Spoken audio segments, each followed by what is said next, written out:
देश लोकसभा चुनाव की दहलीज पर खड़ा है। किसी भी वक्त चुनाव का ऐलान किया जा सकता है और यही वजह है कि सत्ताधारी दल भारतीय जनता पार्टी देश में तीसरी बार सत्ता में आने के मकसद से तैयारियां तेज कर चुका है।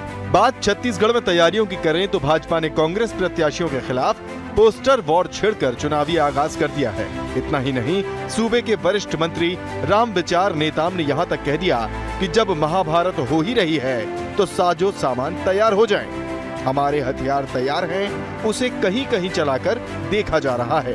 मसलन भाजपा इस चुनाव को महाभारत का रण मानकर तैयारी कर अपने अस्त्र और शस्त्र का प्रयोग शुरू कर चुकी है। भाई देखिए, महाभारत जब छिड़ ही रहा है तो उसके पहले जो भी होता है वो सब साजो सामान तो तैयार किया ही जाता है। हथियार हमारे सब तैयार हैं, उसको कहीं कहीं चला करके देखा जा रहा है। जिस लोकसभा चुनाव को बीजेपी महाभारत का रण मानकर चल रही है, उस महाभारत के शुरू होने से पहले भगवान श्री कृष्ण ने पंचों की राय का शंख बजाया था, जिसका नाम पांचजन्य था। अब बीजेपी डिजिटल युग के इस चुनावी महाभारत के शुरू होने से पहले कांग्रेस प्रत्याशी भूपेश बघेल, शिव कुमार डहरिया, ज्योत्सना महंत, विकास उपाध्याय का पोस्टर जारी कर शंखनाद कर चुकी है। इस पर कांग्रेस चुटकी ले रही है। कांग्रेस ने खुद को पांडव और बीजेपी को कौरवों की सेना करार देते हुए कहा कि इस युद्ध को हम जीतेंगे और कौरवों की सेना परास्त होगी। मंत्री रामविचार नेताम जी को यह नहीं भूलना चाहिए कि कौरव को भी 5 पांडवों को लेकर भ्रम था कि 5 पांडव क्या कर लेंगे, और भारतीय जनता पार्टी खुद को विशाल पार्टी बताती है, खुद को ताकतवर बताती है। कौरव भी अपने आप को शक्तिशाली बताते थे और झूठ कौरव के साथ था और सच पांडव के साथ है। तो निश्चित तौर पर ये चुनाव में भी पांडव की जीत होगी।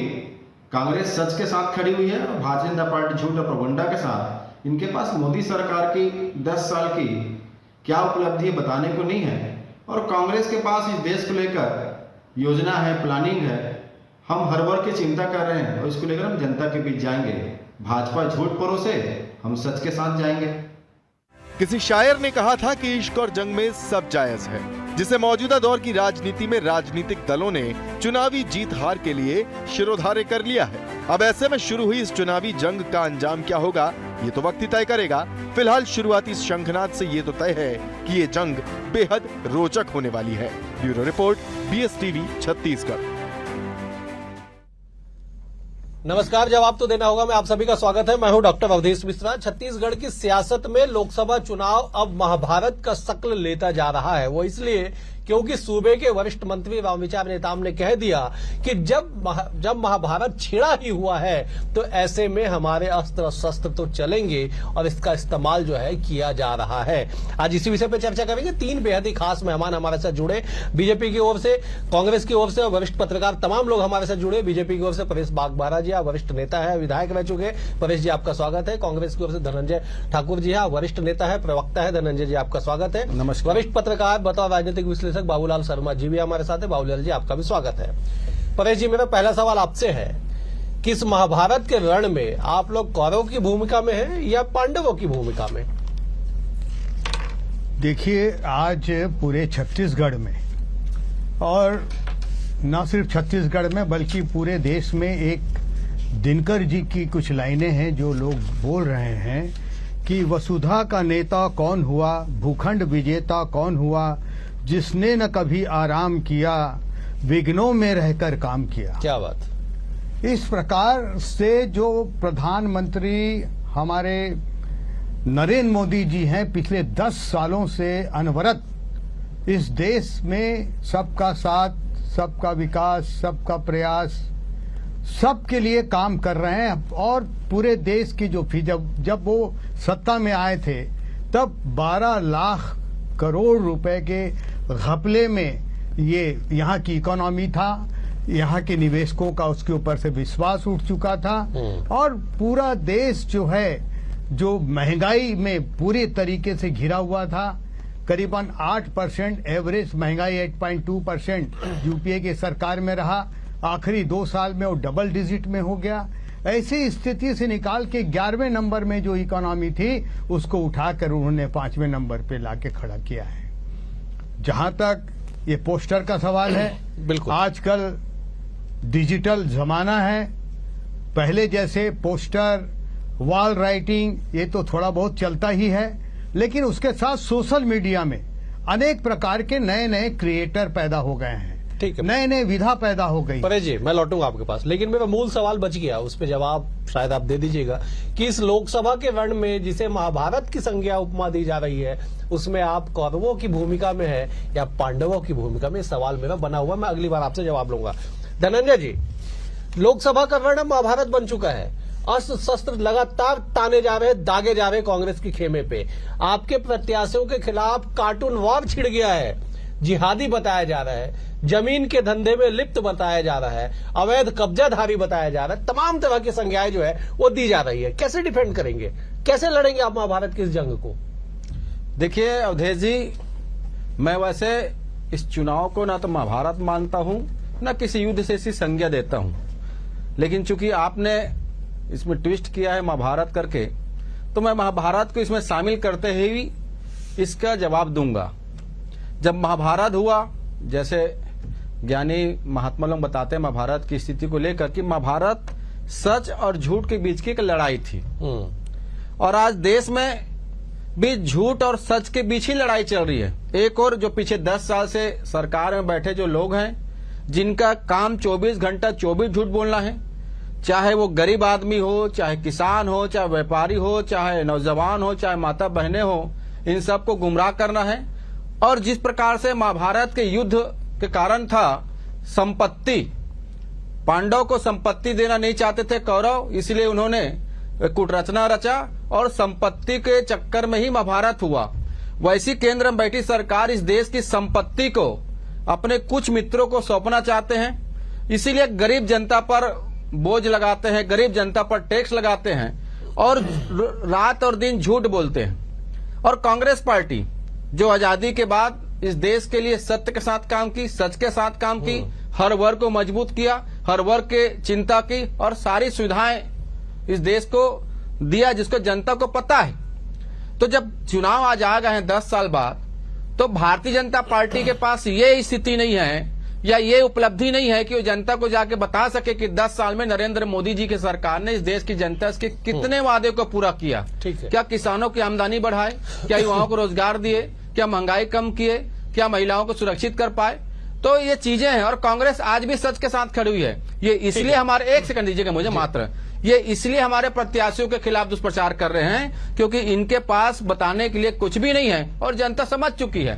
ये एक सच और झूठ के बीच का लड़ाई है। सच जो पांडव है, जो कांग्रेस के सच के साथ है, और झूठ जो कौरव है, और कौरव की संख्या बड़ी होती थी, कौरव को अहम होता था कि ताकतवर है, वही स्थिति आज सरकार का है। मैं बाबूलाल जी का रुख कर लेता हूं। बाबूलाल जी, इस महाभारत के वर्ण में बात सत्ता की है, सत्ता तक पहुंचने की है, और छत्तीसगढ़ का जिक्र कर लिया जाए तो 11 की 11 सीटें जीतने का है। क्या लगता है इस वर्ण में जो महाभारत का रूप अब लेने वाला है, आगे और कितने रूप से परिचय होगा छत्तीसगढ़ के लोगों का? देखिए, महाभारत एक अलग मुद्दा है, ये रण है और ये रण है चुनावों का, ये एक अलग बात है। ये क्या है, इसको महाभारत जिसको आप कह रहे हैं, मेरी नजर में ये महाभारत वास्तव में जो है छवि बिगाड़ने के लिए की जा रही है। जो कार्टून में देख रहा था, मुझे लगता है कि ये ही एक रणनीति होती है, ये भी एक रणनीति होती है कि किसी की छवि अगर बिगाड़ना है तो उसको कार्टून के माध्यम से जो है उसकी छवि बिगाड़ी जाए ताकि वो कहीं भी कारगर न हो। जैसे ज्योत्सना महंत के बारे में लिखा, मैं आपकी सांसद हूँ, जनता पूछ रही आप है कौन, मतलब ये इशारा कर रहा है लापता सांसद, हाँ वो कहीं गई नहीं, बिल्कुल लापता सांसद।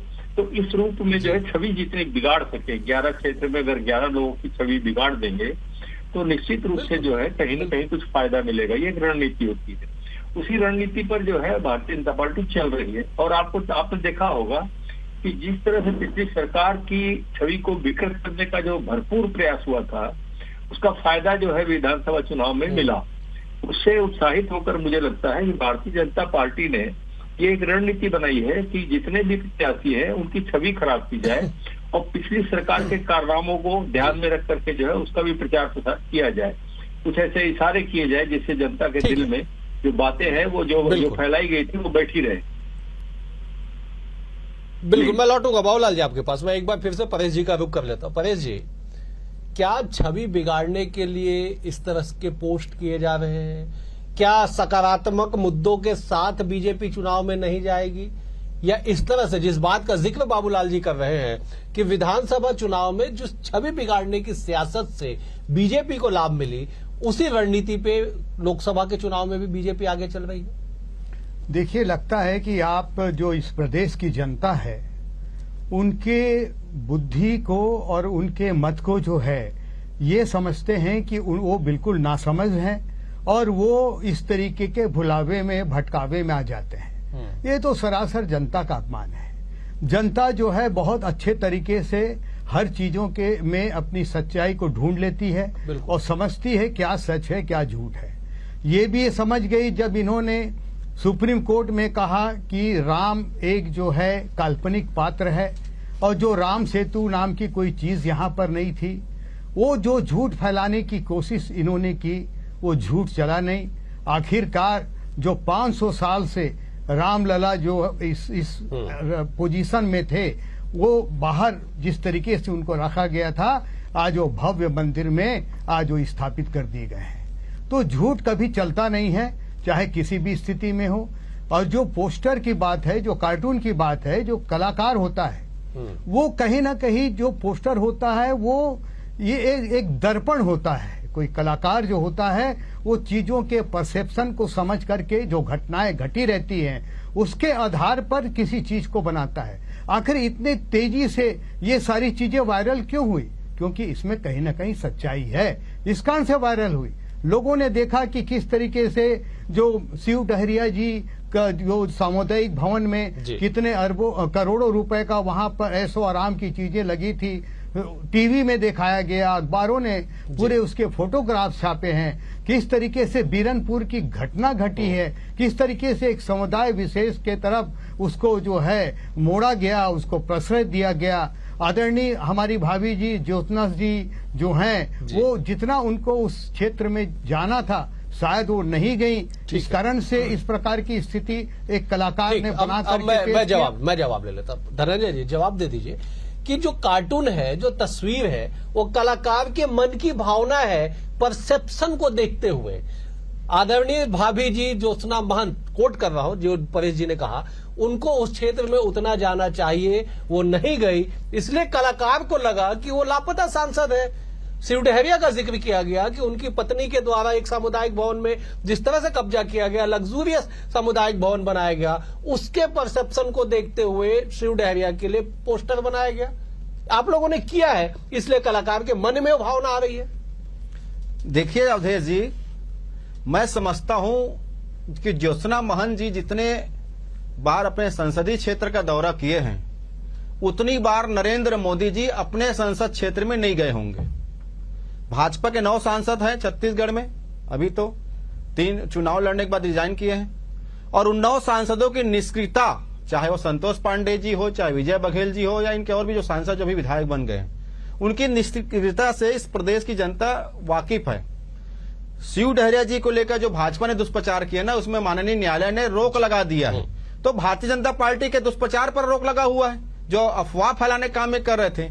तीसरी बड़ी बात, मैंने कहा ना, बड़ा दुर्भाग्य का विषय है कि जो नरेंद्र मोदी जी का डंका बजने की बात भारतीय जनता पार्टी करते रही है, जो नरेंद्र मोदी जी की लहर की जो बात भारतीय जनता पार्टी करते रही है, आज भारतीय जनता पार्टी को उसके काम बताने के लिए काम नहीं मिल पा रहे कि उन्होंने क्या काम किया 10 साल में।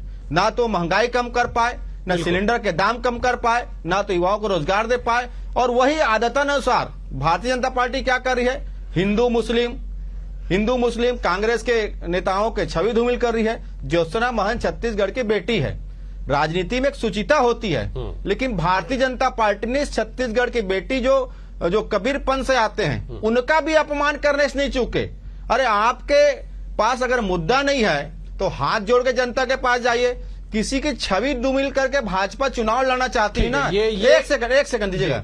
तो मुझे लगता है कि भारतीय जनता पार्टी चुनाव हार चुकी है, क्योंकि अभी तक उन्होंने 40 सांसदों के अपने सिटिंग के टिकट काटे। दूसरी बात, अगर आप कार्टून की बात करते हैं ना, तो देश तो 10 साल से सिर्फ मनोरंजन कर रहा है, किसी के भाषण को सुनकर, किसी के जुमला को सुनकर। ठीक है, मैं एक बार बाबूलाल जी का रुख कर ले। तो बाबूलाल जी, धनंजय जी ने ये बात बड़ी अच्छी कही कि किसी के छवि को धूमिल करके आप अदत एक चुनावी जीत के लिए अगर इस तरह से प्रोपोगेंडा करेंगे तो जनता है, जनता तो सब समझती है।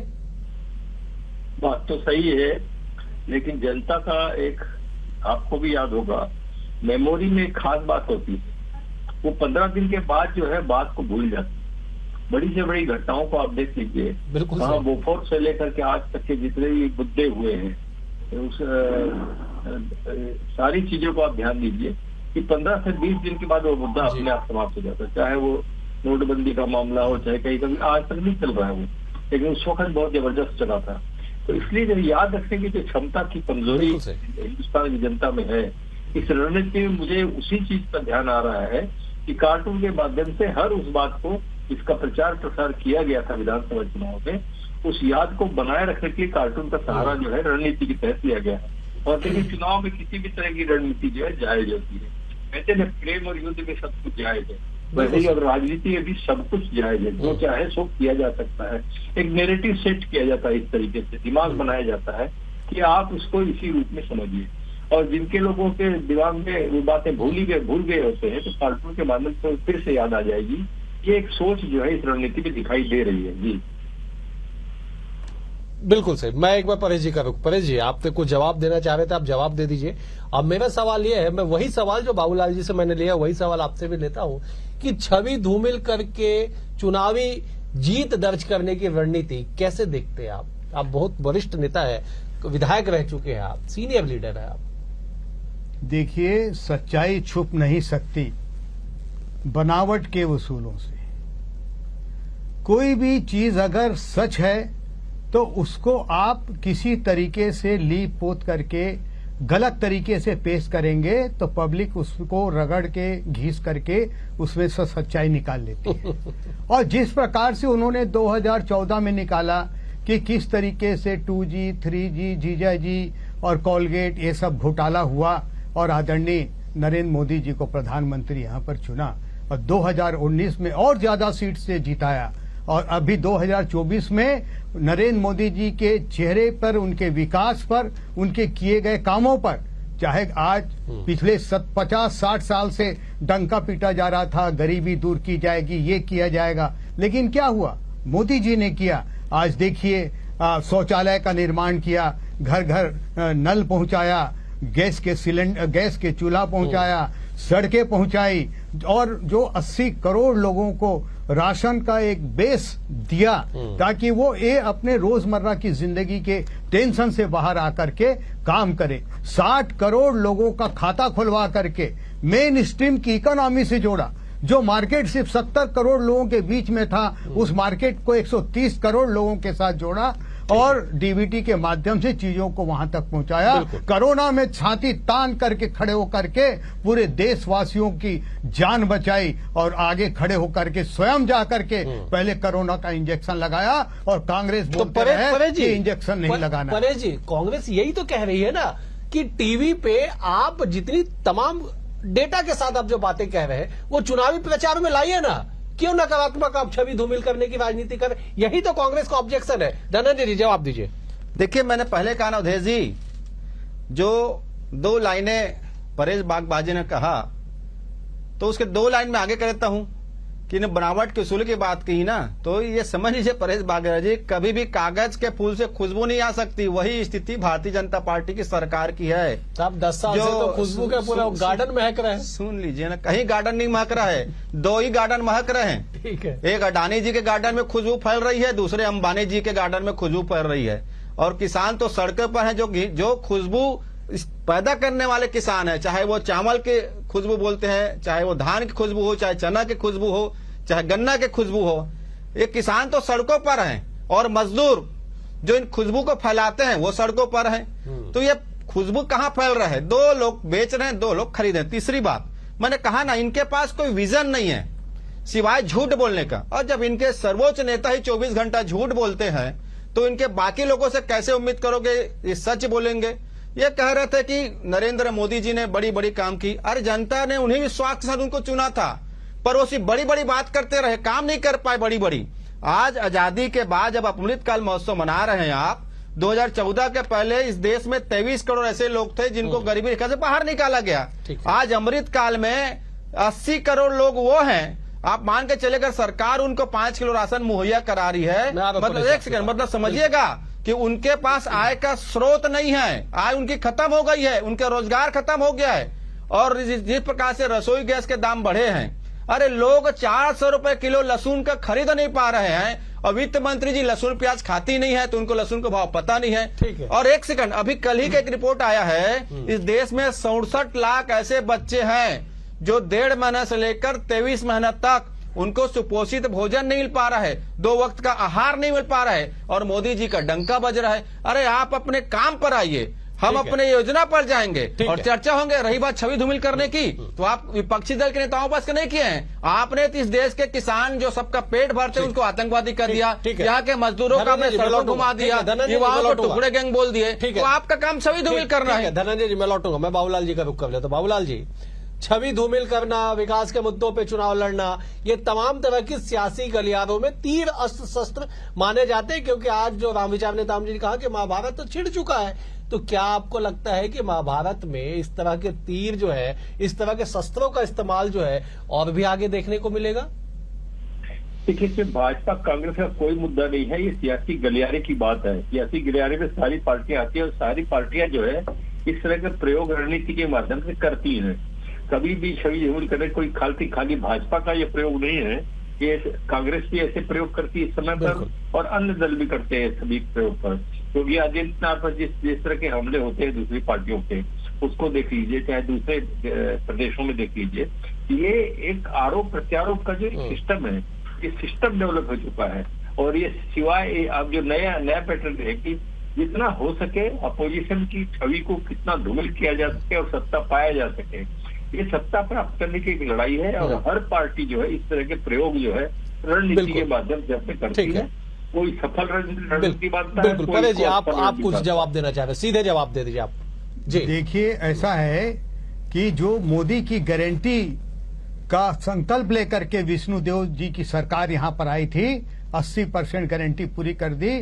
3 महीने में 20,000 करोड़ रुपया यहाँ के किसानों को, यहाँ के महतारी वंदना योजना के अंतर्गत दिए गए, और 2 साल का बोनस दिया गया। कंज्यूमर ड्रिवन जो है यहाँ की इकोनॉमी आ रही है, डबल डिजिट से यहाँ की जो है अर्थव्यवस्था आगे बढ़ने वाली है। और आप देखेंगे कि 5 साल में जो आज 5 लाख करोड़ रुपए का यहाँ का जीडीपी है, वो 5 साल में 10 लाख करोड़ रुपए हो जाएगा। और यहाँ पर जो ये सड़क में है, यहाँ पर है, वहां पर की बातें कहते हैं, ये बिल्कुल भी इनकी मनगढ़ंत कहानी है, बल्कि इनके नेता सड़क में आ चुके हैं। पूरी कांग्रेस यहाँ से वहां हड़कंप मचा हुआ है, भगदड़ मचा हुआ है, लोग इधर से उधर भाग रहे हैं, और कि कोई भी आदमी जो है ठीक से यहाँ पर चुनाव लड़ने की स्थिति में नहीं है, क्योंकि जनता जो है वो मोदी जी को आशीर्वाद देने को तैयार है। ठीक है, मैं जवाब ले लो। धनंजय जी सीधे जवाब दे दीजिए, सारे सवाल आपने सुन लिया परेश जी का। मैंने कहा ना,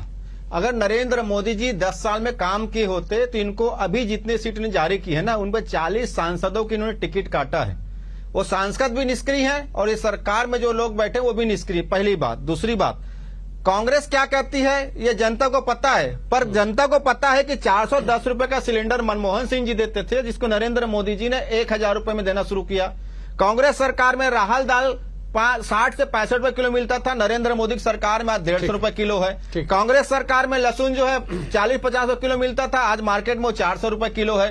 पुस्तक कापी पर जीएसटी नरेंद्र मोदी जी ले रहे हैं, तो इनके पास तो बताने कुछ नहीं है ना, तो ये सबका छवि धूमिल करेंगे, सबका करेंगे, ये किसान का, मजदूरों का, महिलाओं का, ये तो जो खिलाड़ी बेटी हमारे पहलवान उनका छवि धूमिल कर दिए। मुझे समाप्त करना पड़ेगा, समय का अभाव है। कुल मिला के ये है कि छत्तीसगढ़ के नहीं वरन पूरे देश के इस लोकसभा चुनाव में, जिसे महाभारत की संज्ञा अब दिया जा रहा है, इसमें अस्त्र शस्त्र अभी दोनों तरफ से चलेंगे। अभी तो चुनाव का ऐलान भी होना शेष है और ऐसे में चुनाव के ऐलान से पहले राजनीतिक दलों का पैनापन या तीखापन कह लीजिए, ये और कितना बढ़ेगा।